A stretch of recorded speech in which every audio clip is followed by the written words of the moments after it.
faith is the reality of what is hoped for, the proof of what is not seen. For by this our ancestors were approved. By faith, we understand that the universe was created by the word of God, so that what is seen was made from things that are not visible. By faith, Abel offered to God a better sacrifice than Cain did. By faith, he was approved as a righteous man because God approved of his gifts. And even though he is dead, he still speaks through his faith. By faith, Enoch was taken away, so he did not experience death. He was not to be found because God took him away. For before he was taken away, he was approved as one who pleased God. Now, without faith, it's impossible to please God, since the one who draws near to him must believe that he exists and that he rewards those who seek him. By faith, Noah, after he was warned about what was not yet seen, and motivated by godly fear, built an ark to deliver his family. By faith, he condemned the world and became an heir of the righteousness that comes by faith. By faith, Abraham, when he was called, obeyed and set out for a place that he was going to receive as an inheritance. He went out, even though he did not know where he was going. By faith, he stayed as a foreigner in the land of promise, living in tents, as did Isaac and Jacob, co-heirs of the same promise, for he was looking forward to the city that has foundations, whose architect and builder is God. And by faith, even Sarah herself, when she was unable to have children, received the power to conceive offspring, even though she was past the age, since she considered that the one who had promised was faithful. And therefore, from one man, in fact, from one good as dead, came offspring as numerous as the stars of the sky and as innumerable as the grains of sand along the seashore. And all these died in faith, although they had not received the things that were promised. But they saw them from a distance, greeted them, and confessed that they were foreigners and temporary residents on the earth. Now, those who say such things make it clear that they are seeking a homeland. If they were talking about where they came from, they would have had an opportunity to return. But now they desire a better place, a heavenly one. And therefore, God is not ashamed to be called their God, for he has prepared a city for them. And by faith, Abraham, when he was tested, offered up Isaac. He received the promises, and yet he was offering his one and only son, the one to whom it had been said, your offspring will be traced through Isaac, because he considered God to be able even to raise someone from the dead, and therefore he received him back, figuratively speaking.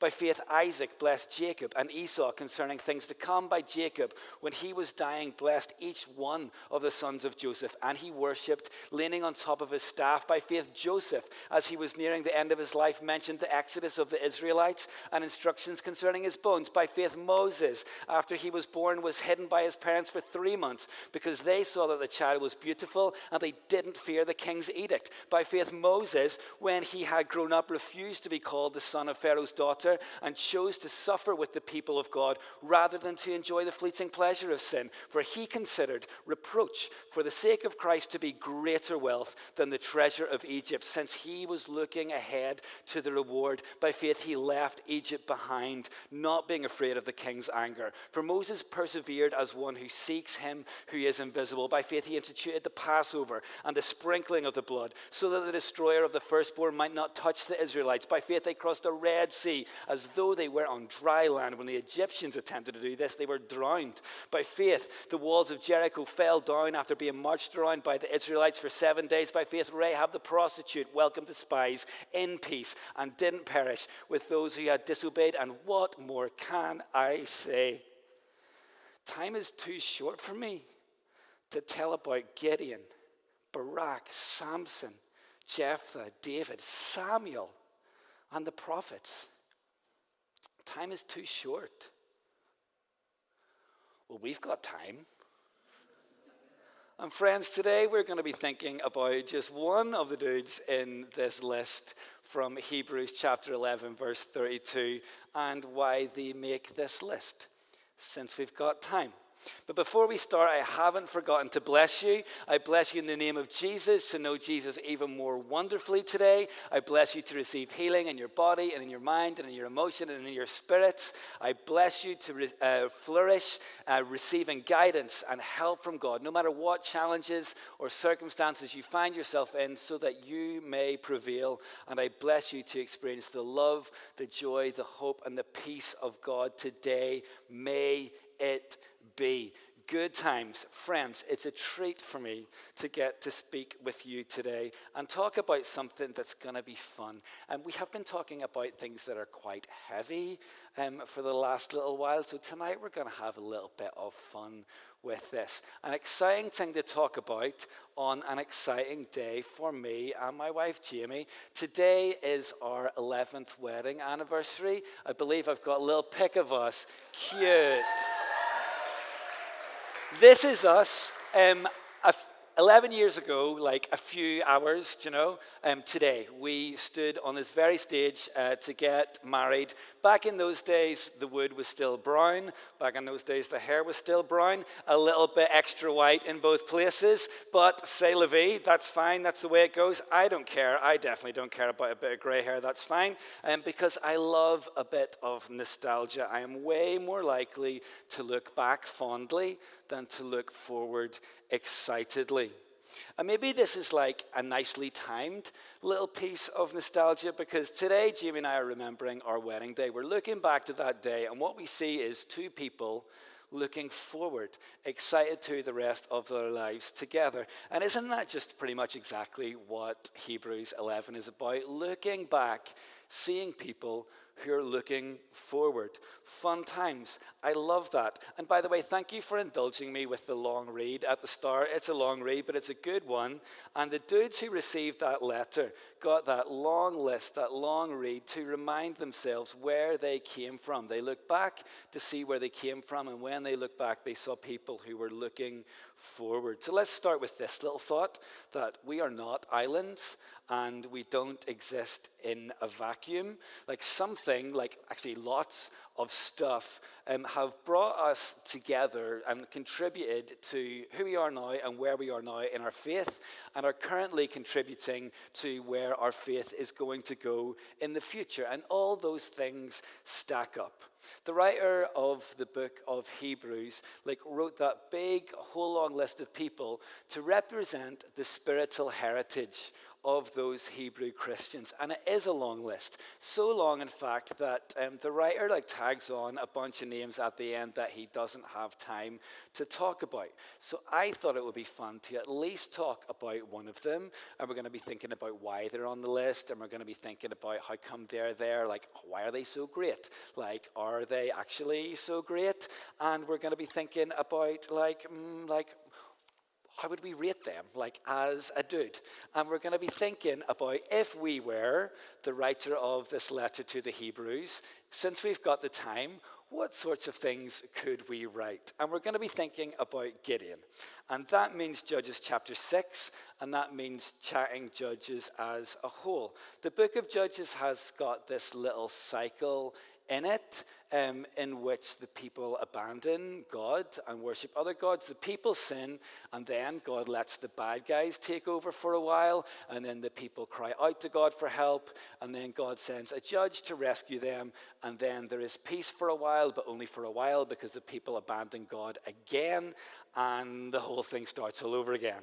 And by the time we get to Judges chapter 6, we're a few cycles in, and every cycle things seem to get just a little bit worse. So we're a few cycles a little bit worse, but it's the same deal. It's the same cycle.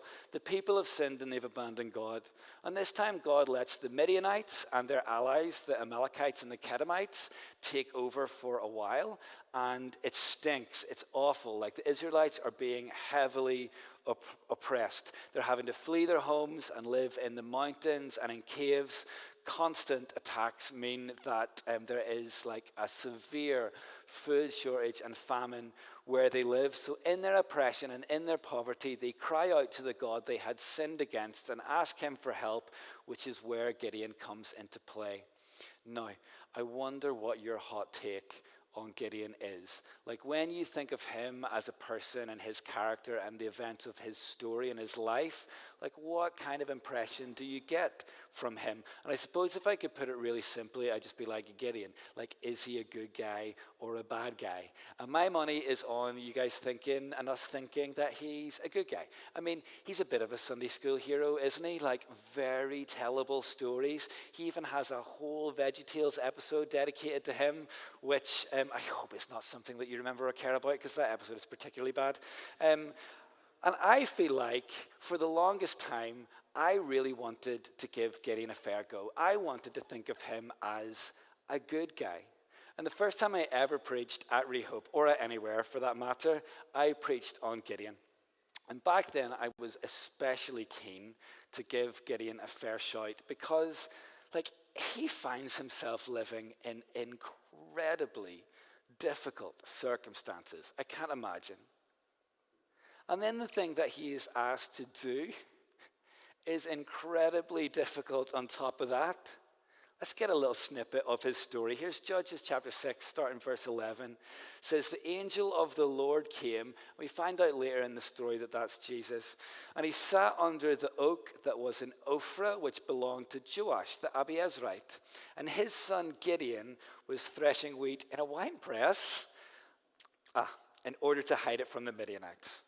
Then the angel of the Lord appeared to him and said, the Lord is with you, valiant warrior. And Gideon said, please, my Lord, if the Lord is with us, why has all this happened? And where are all the wonders that our ancestors told us about? They said, hasn't the Lord brought us out of Egypt? But the Lord has abandoned us and handed us over to Midian. And the Lord turned to him and said, go in the strength you have and deliver Israel from the grasp of Midian. I am sending you.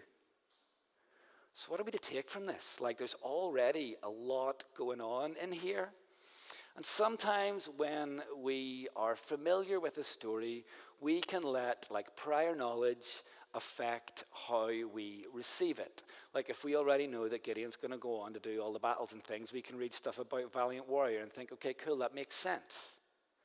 Sometimes we can let prior knowledge get in the way of an accurate read, and we let our evaluation skills of that moment just go out the window. And that's not good.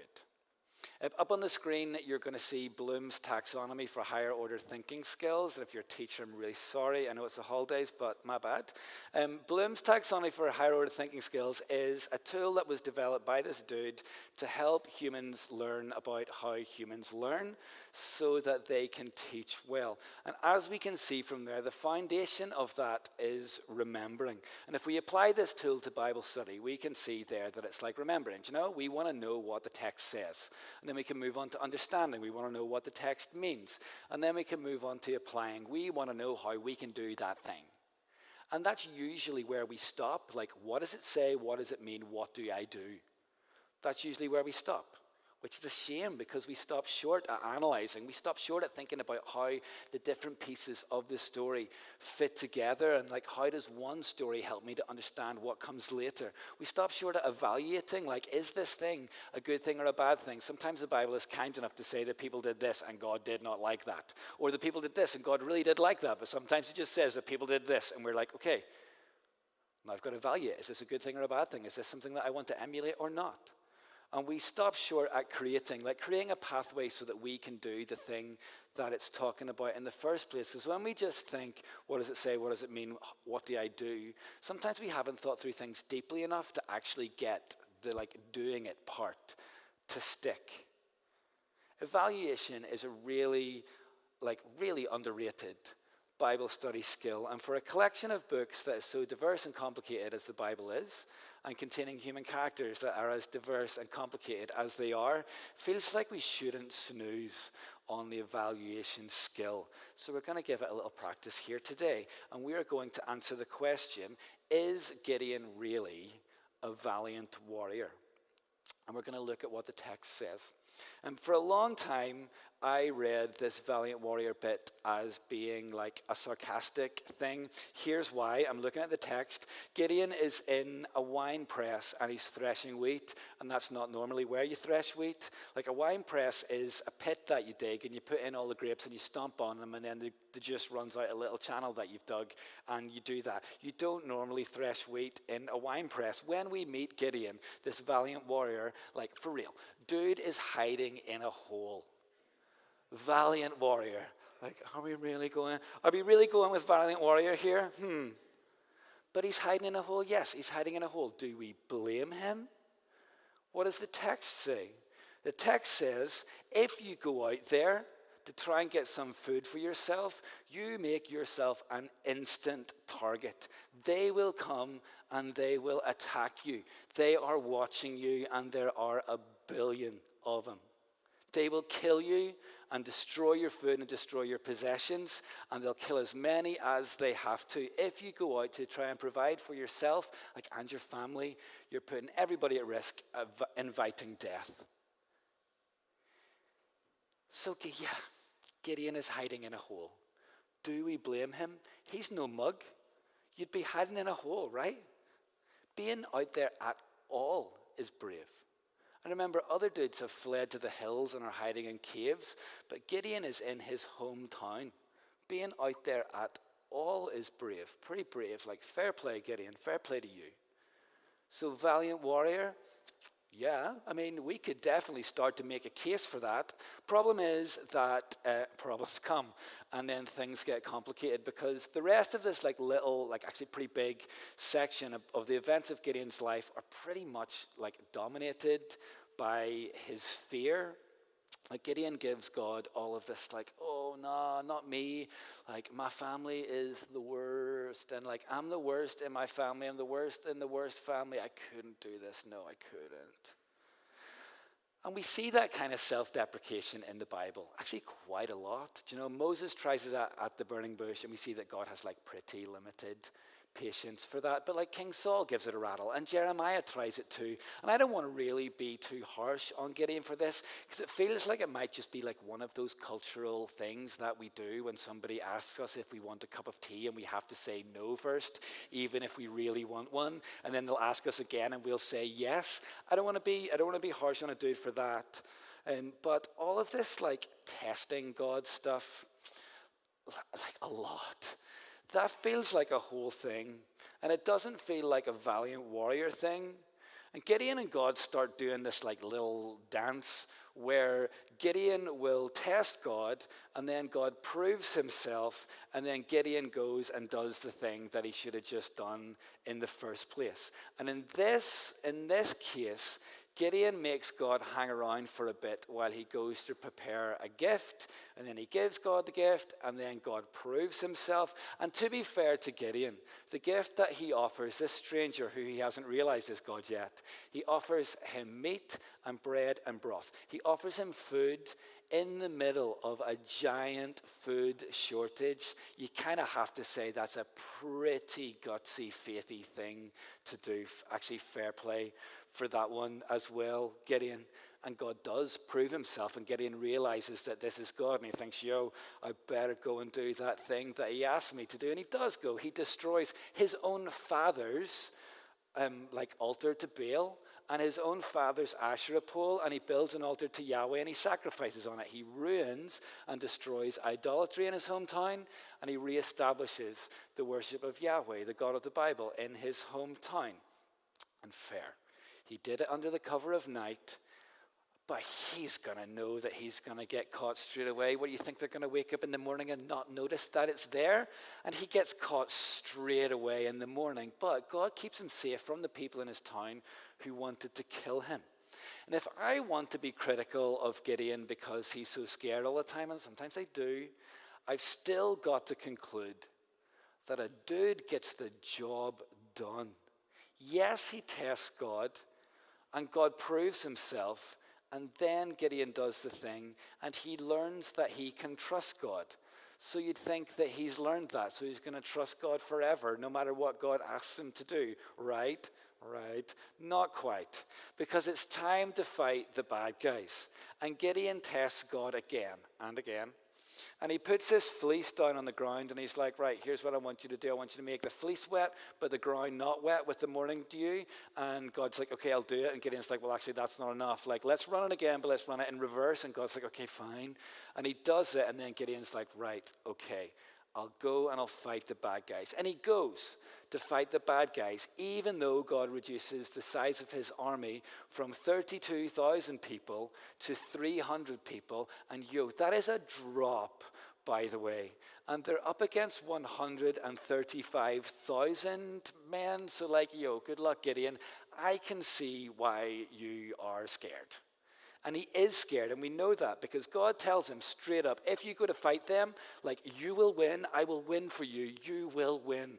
But if you're still a bit scared, you can take your servant, you go up the hill, do a little spying on them, and he takes the servant, and he goes up the hill, and he does a little spying on them. And when he's there, he hears one of the bad guys say, I had this dream, and the other bad guy's like, I know what that means. That means that Gideon is going to win. And then all of a sudden, Gideon is filled with faith. And he's like, right, we're going to go and we're going to attack the bad guys. And great, he does it. But he's always scared. And he always tests God. And then God always proves himself. And you get the picture here that God sees that Gideon is a valiant warrior. Maybe a little bit more than Gideon sees that Gideon is a valiant warrior. And he's just got to push him over the line every time. He's like, come on, dude, get it done. You know that we can get this done. Get it done.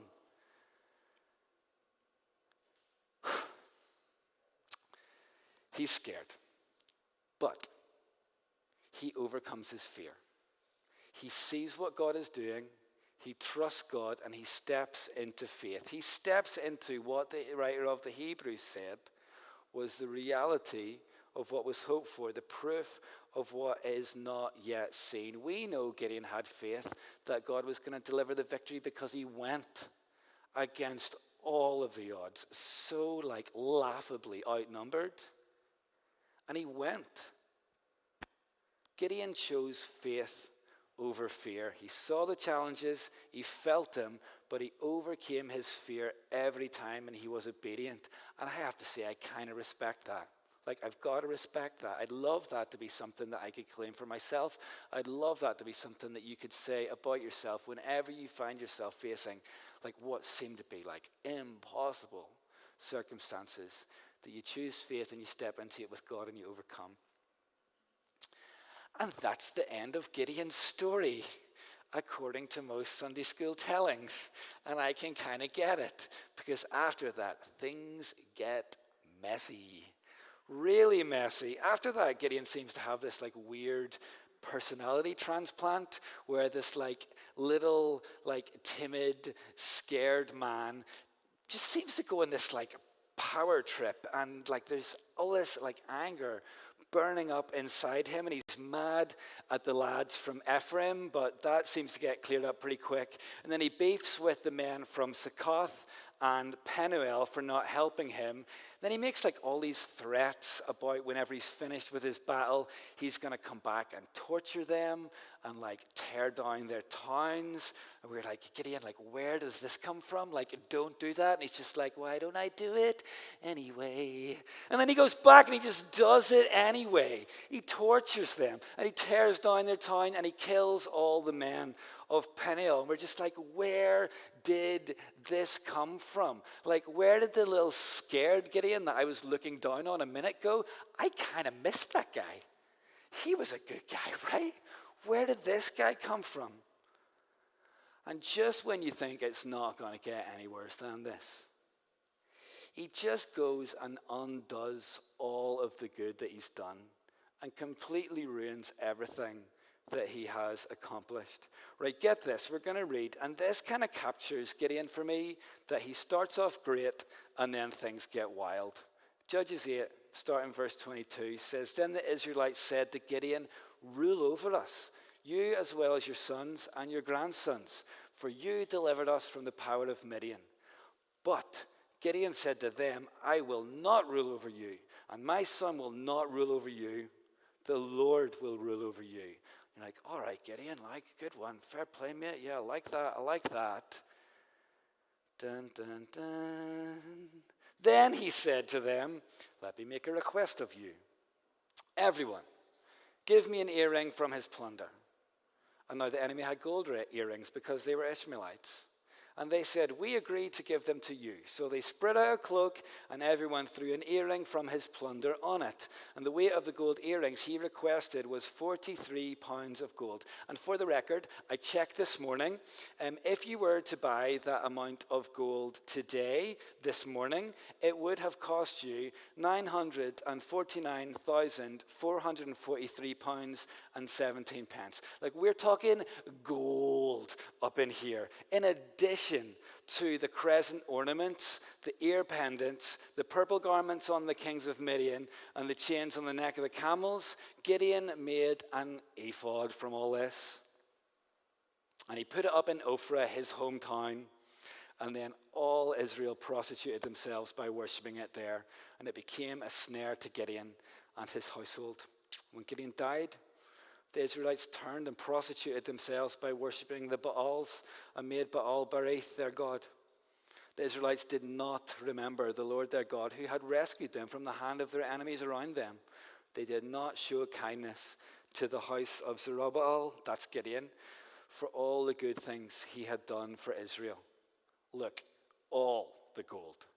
As near as makes no difference, £1 million of gold.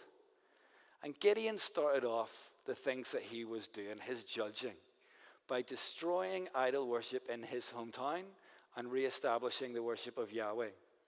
And he ends it up by making an idol out of earrings, which all sounds a little bit too golden calfy for my comfort, and setting it up in his hometown so that the people worship and they forget about the worship of Yahweh, the God of the Bible.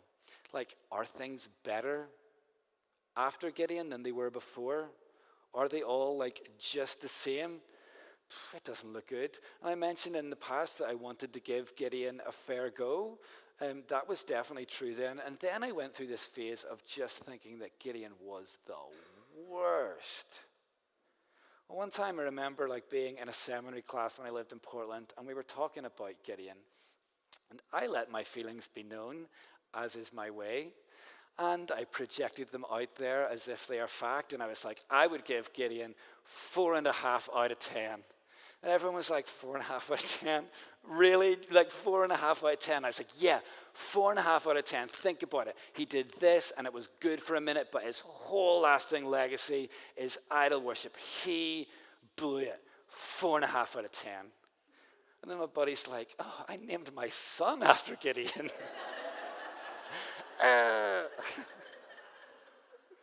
Maybe 4 out of 10, 4.5 out of 10 is too harsh. Maybe it's too harsh. But this ending does make it really hard for you to give Gideon a fair shot. Things is bad, and you know, like all's well that ends well. Well, is the opposite true? Like, does all stink, the end stink? Because this ends stink. I don't know what to do, but here's what I'm taking away from this. That being faithful to the end counts. Faithfulness to the end counts for something. It's important, it's brutal when a life lived well ends poorly. It truly is. And it happens all too often. And for Gideon, like, he showed faith when he needed to. But it seems like the continuation of that, like the faithfulness part of it, just evaded him. And what could have been a legit legacy of the worship of Yahweh, the God of the Bible, for him and for everyone after him, ended up being a legacy of idolatry. Brutal. I really, after reading this, think, I don't know if I want to give him a fair shot. But then this last verse in this little section gets me, saying they, like the Israelites, did not show kindness to Gideon for all the good things that he had done for Israel. And the Bible is not saying this like it is a good thing. So I'm evaluating though, like, should they have shown him kindness after him ending so badly?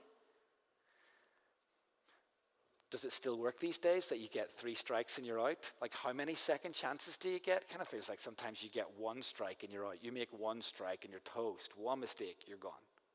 I don't know if it should be like that either, but I know that sometimes mistakes that people make are worth 1 billion strikes, and you're out, and there are things that just cannot fly. Doesn't this feel like one of those things that Gideon did? I don't know. I think so. But then I think this final verse makes me think that I shouldn't throw away everything good that Gideon did, because, like, in my punkness, sometimes I think 4.5 out of 10. He did show a bunch of faith in doing the good that he did. And he makes the list in Hebrews. He makes the Hall of Fame in Hebrews. That's got to count for something. And how does he end up in that list after he ended so badly? Well, the writer of the Hebrews does seem to be placing more of an emphasis on the good that the people did than their mistakes. Doesn't mention any of the mistakes that any of the other people made either. You're like, well, why not? Laura read something for us just before our pre-service prayer meeting from Hebrews chapter 10, the thing that the dude has just been chatting about. Jesus' sacrifice, once for all, it's dealt with, and your sins are remembered no more. How does a dude end up on this list? How could the writer of the Hebrews be like, oh, he's pretty good, but he's not actually that good, whenever his sins are dealt with and remembered no more? That's just so beautiful. So beautiful. And I wonder what the writer of the Hebrews would have to say about Gideon if he had had the time, or she had had the time. I don't know. Maybe they would say something like, by faith, Gideon overcame his fears and delivered the Israelites from the hands of their enemies. By faith, he saw the victory that God would achieve in impossible circumstances. Maybe they would have said something like that. I don't know. I'm making it up. Maybe you could make up something even more fun from reading the story of Gideon. 4.5 sounds way too low, though, doesn't it? But I'm still like, I don't know what number I could put on that. So I think I'll just tier list Gideon, and this is where I think I would put him as a person. Here's my tier.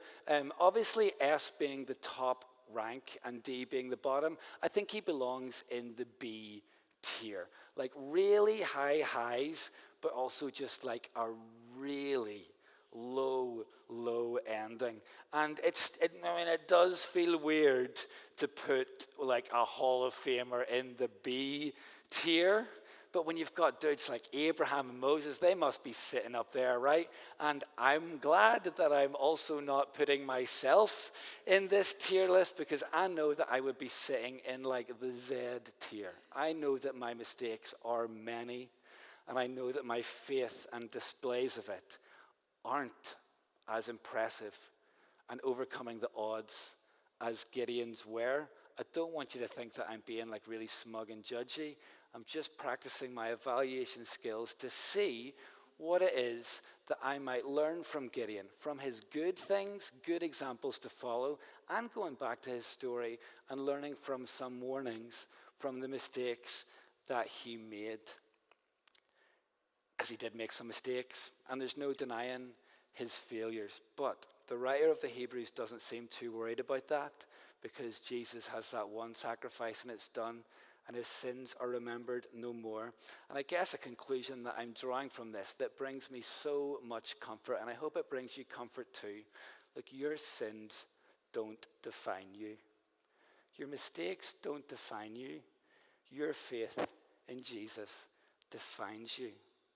And that faith is what builds and contributes to spiritual heritage, like the big story of faith, the story of your faith and the stories of the faith of the people who are going to come after you. Because it's fun to look back on who came before and what they did, but it's also so exciting to look forward and think about how you and your faith can contribute to other people too. That's what the Hebrews writer is getting at, isn't it? He's going to go on in the next chapter to say, run with perseverance. run to the end. Choose faith over fear, because faithfulness to the end really matters. I've got a challenge for you this week, and that is to spend some time this week thinking about your spiritual heritage. Like, who are the people that have contributed to your faith, especially like your coming to faith moment? And maybe even as we're talking just now, you can think of a bunch of people that are coming to mind already, like friends, family, I don't know, people in your Bible read-through group, or people in another Bible group, or like however it worked out. When you're thinking about this, when you're doing this challenge, don't think about every Christian you've ever met. Like, just like make it like the big hitters, do you know? So for me, I'm thinking about my grandparents and my parents. I'm thinking about how, like, my dad's mum and dad were missionaries, like moved to Nigeria, built a hospital, pastored a church there. Actually, my granny's family, she had two other sisters. Two of them lived in Nigeria, and one was a missionary in Israel. I come from good stock in that respect. My dad, his father was a pastor. My dad is a pastor, third generation pastor here. I'm really thankful to God for that heritage. But my mum's parents as well, good dudes, like passing on faith from generation to generation. That's how I would think. But maybe for your story, it's a little bit shorter. Like maybe like you weren't thinking about Jesus at all until you met one person. And through that one person, God opened your eyes to the wonder of his love and gave you and offered you salvation that you accepted there. If your story is generations long, or if your story is one person long, your story is wonderful and glorious and really, really, really worth thinking about.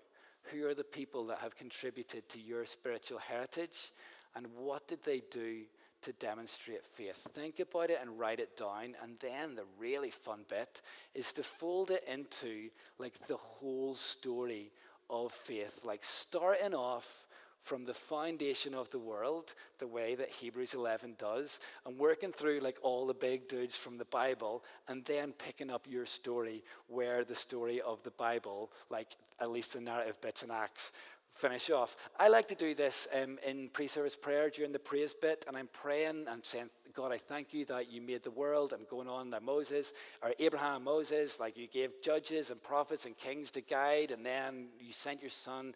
He lived and died and rose again. The disciples and the apostles spread your word across Europe, even reaching Ireland through Patrick. You preserved it across the generations so that even my grandparents passed it on to my parents, passed it on to me. I thank you and I praise you for persevering with humanity and for preserving your word and your salvation across the ages and extending your salvation even to me. You're wonderful, God, and I praise you. A fun thing to do. Why don't you have a little practice of your spiritual heritage praise prayers this week, so that when you come to pre-service prayer next week, you can use them in that praise section. It's really fun. We are going to move into a time of reflection in just a moment, but I would love to pray for you just now. God, we praise you.